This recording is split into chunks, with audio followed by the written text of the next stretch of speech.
el que se va a morir se mejora, doctora? Nos falta hablar mucho y estudiar mucho de eso, pero sí hemos visto desde los griegos, volvemos a los griegos, y que lo han descrito, de que hay esa mejoría, muchas veces se ve esa mejoría antes de fallecer. Todavía nos falta explicar muchas de esas cosas y prefiero que vayamos a lo que hemos estudiado, porque desde este punto que estoy aquí me toca hablar como científica, ¿verdad? Pero hay algunos médicos que han dicho que eso es como un mecanismo de defensa del cuerpo que produce cierta sustancia al ver como que la persona va a fallecer, y esto le da cierta energía a esas personas que hasta se levantan y comen y después entonces fallecen. Bueno, yo no he visto todavía en estudios muy serios, muy creíbles, ese tipo de información. Lo que sí he visto, pero todavía falta por que haya más estudios que lo demuestren, donde sí se ha hablado que momentos antes de la muerte hay una fuerte liberación de endorfinas. Endorfinas son sustancias que nos protegen del dolor y que nos hablan de algunos experimentos que han hecho con gente de la NASA que lo llevan casi a perder la conciencia. Sí. Como si fuera de muerte, por una hipoxia que, o sea, no quiero meterme en esos términos, pero que se le pone una máquina de aceleración donde toda la sangre, como que se le va para los pies, como dicen los viejos de antes, pero sacamos mucha sangre del cerebro rápidamente, bruscamente, y en ese momento se ha descrito, ellos dicen que sienten una sensación de una gran felicidad. Okay. Y se ha filmado eso. Y es por la liberación abrupta de muchas endorfinas. Es parte de lo que es el proceso de morir. Pero miren, no me crean esto es algunas cosas que he leído, donde para poder creer y demostrar en la ciencia hace falta que no solamente alguien haga un experimento, hace falta muchos experimentos y que sea documentado para que sea creíble desde el nivel de la ciencia. Excelente. Doctor Vicente Vargas.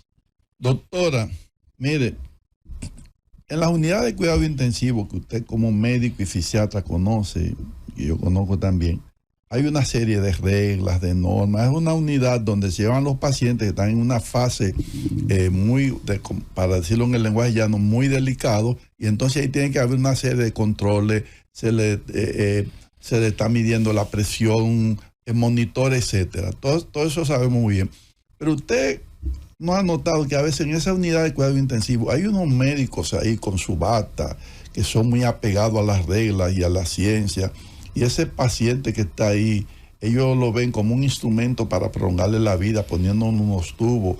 Hay una hora de entrar. A veces los familiares están allá afuera sufriendo, que quieren ver a su familiar, y a veces ese paciente o esa paciente que está ahí puede ser que le queden pocos minutos para morir, y su familia ahí quiere entrar. Entonces, no es deshumanizada, es ese sistema de cuidado intensivo. Háblenos de eso, de cómo se puede humanizar los cuidados intensivos, que son tan deshumanizados a veces.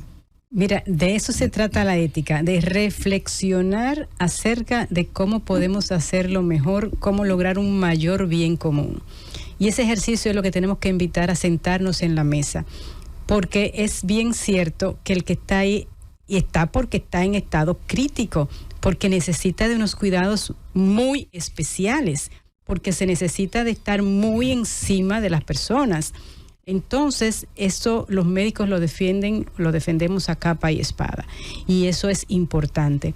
Ahora, ¿cómo nosotros tenemos que mejorar el sistema? ¿Qué quiere decir? Y siempre el ejemplo de Disney World es un ejemplo muy importante.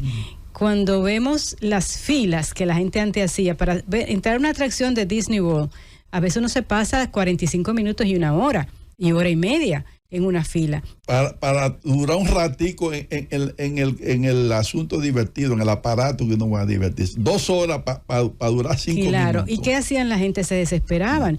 Sin embargo, el que ha ido a Disney se da cuenta que en la fila primero te ponen agua, te ponen techado, te ponen hasta aire en la fila, te ponen pantallas para que tú te vayas divirtiendo durante y tú no sientas tan larga esa espera. Pues mira, deberíamos copiar un poquito en cuanto a parte gerencial de lo que hace Disney. ¿Qué vamos a hacer con esas personas? ¿Qué espacio vamos a ubicar para que los familiares estén cerca? Para que los familiares podamos darle un apoyo emocional, que están también enfermos, porque el que tiene una angustia, un dolor, un sufrimiento, está tan enfermo como el que está acostado allí. Entonces, lo que más causa esa agresividad en las personas, lo que más causa esos conflictos de los médicos y los familiares, es esa desinformación, esa ansiedad que todos tenemos, el que yo quiero estar. Es verdad que si yo estoy, no lo voy a sanar, que necesito el cuidado de los médicos y de las enfermeras, pero nosotros como dominicanos tenemos que sentarnos a repensar. Yo he tenido la oportunidad de ver fuera algunos cuidados intensivos, y qué es lo que se está haciendo ahora. Se está haciendo que tengan ventanas, que tengan espacios para que entre la luz del sol, para que las personas no pierdan ese ritmo circadiano, porque en la mayoría de los está todo tan cerrado que entonces pues uno no se da cuenta, y los que han estado en cuidados intensivos pierden toda esa noción.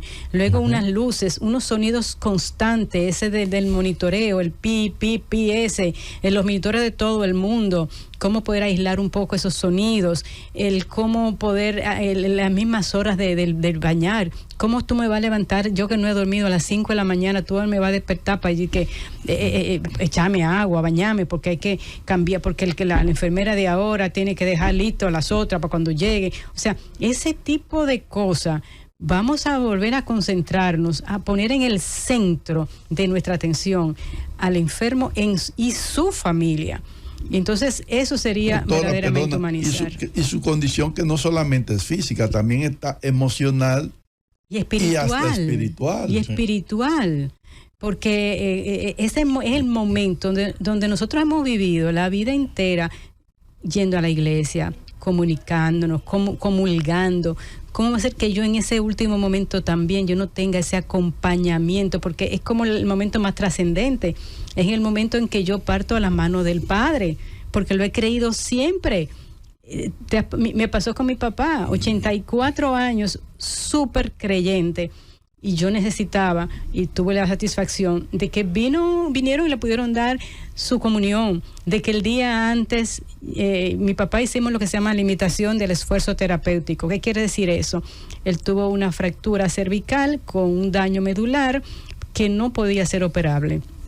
Yo dije, no, vamos, y mi papá estaba totalmente consciente, no vamos a entrar a una cirugía donde lo vamos a exponer a morirse. Entonces vamos a limitarnos, vámonos a la habitación.